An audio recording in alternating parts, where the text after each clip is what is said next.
Hey, it's NPR's Book of the Day. I'm Andrew Limbong. I used to wake up to a big bowl of Cocoa Puffs drowning in whole milk. And before bed, my parents made sure I drank down another big glass of whole milk. Milk was a big part of my life growing up, and I'd wager to guess yours too. And this wasn't an accident. The promotion of milk as a healthy drink was a choice made by the government and enacted through policy. And there are tons of examples about how the food we eat is influenced by these sorts of policy decisions. This is the topic of Andrea Freeman's book, Ruin Their Crops on the Ground. It's a history of the American government's relationship to food and how it changed our diet. And in this interview with NPR's Ayesha Rascoe, Freeman talks about how food can be a delicious source of happiness and warmth, but also a tool for control. That's ahead. This message comes from NPR sponsor Sattva. Founder and CEO Ron Rudson shares why Sattva sales associates are focused on finding the perfect mattress for their customers. At Sattva, we have a 365-day home trial. Why would we want to rush you or try to push you into something that's not right for you? We want to make sure that we guide you to the right mattress. Our team is always available to be helpful, to make sure you make the right choice. Save up to $600 through Labor Day weekend at SAATVA.com/NPR. This message comes from Cook Unity. You've got enough things on your plate. Mundane meals shouldn't be one of them. Get an endless variety of the freshest, best-tasting food from award-winning chefs delivered to your door with Cook Unity at a fraction of the cost. Take a load off and leave your meal prep to Cook Unity. Affordable food crafted by award-winning chefs delivered straight to your door. Go to cookunity.com/podcast or enter code podcast before checkout for 50% off your first week. Food is a basis for human life, happiness, and freedom.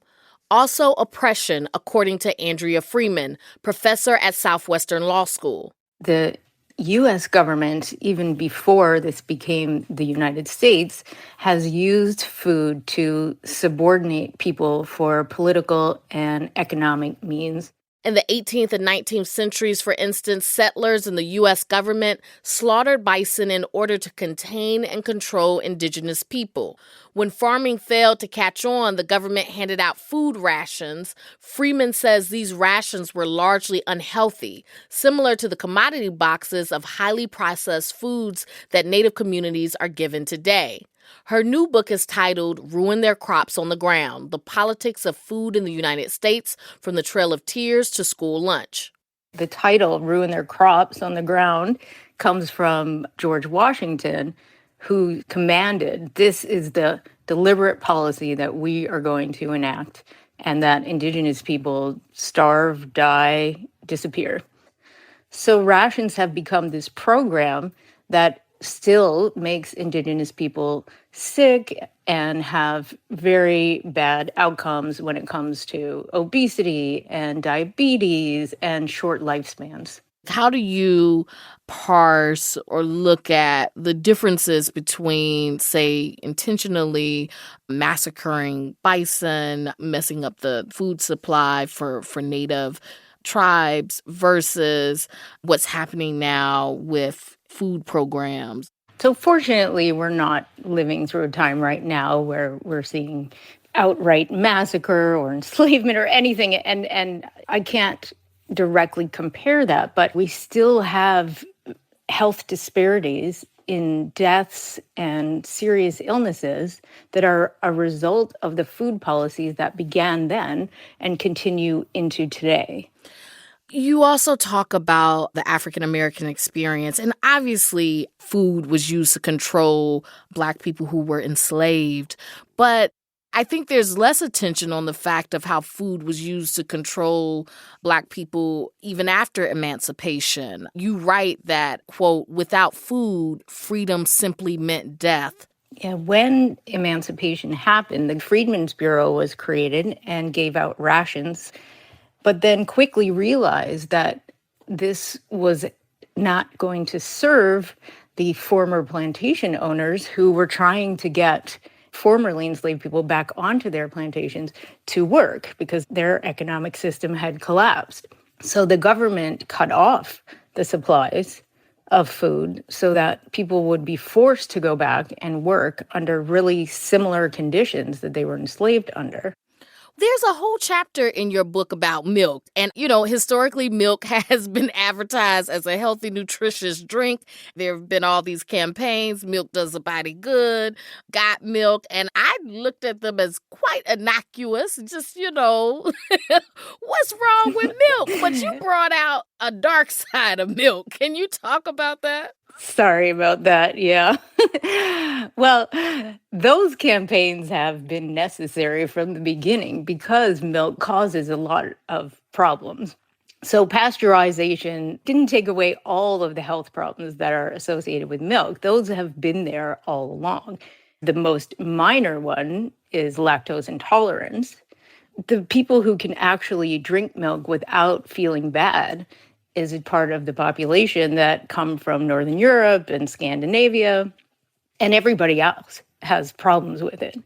The amount of milk being drunk has declined over now 30, 40 years steadily. So we have these efforts made with these fantastic campaigns that you're referencing there. And those campaigns are actually created through a USDA government program trying to boost the sale of milk.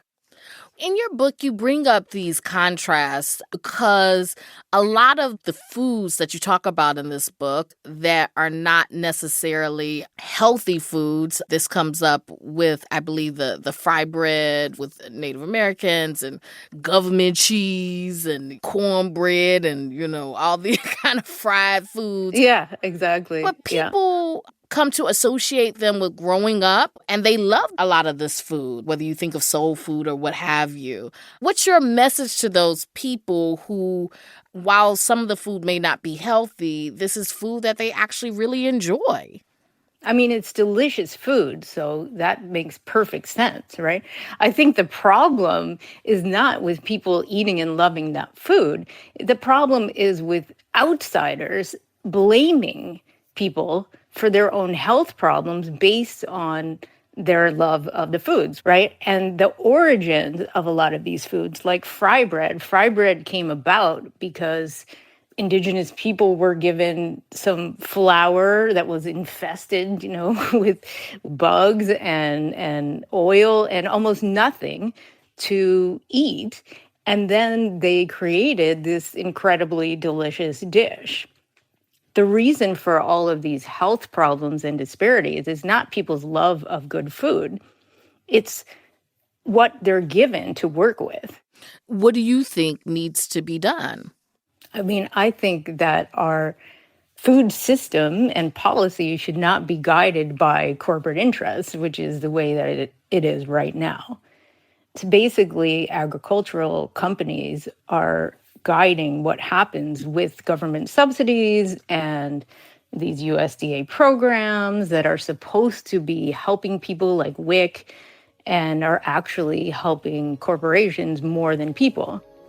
That's Andrea Freeman. She is the author of the new book, Ruin Their Crops on the Ground, America's Politics of Food, From the Trail of Tears to School Lunch. Thank you so much for joining us. Thank you.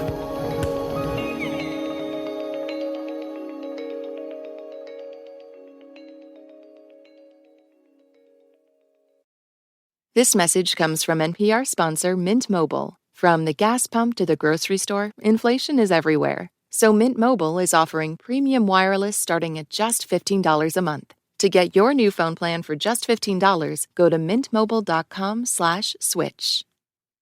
This message comes from NPR sponsor Merrill. Whatever your financial goals are, you want a straightforward path there. But the real world doesn't usually work that way. Merrill understands that. That's why, with a dedicated Merrill advisor, you get a personalized plan and a clear path forward.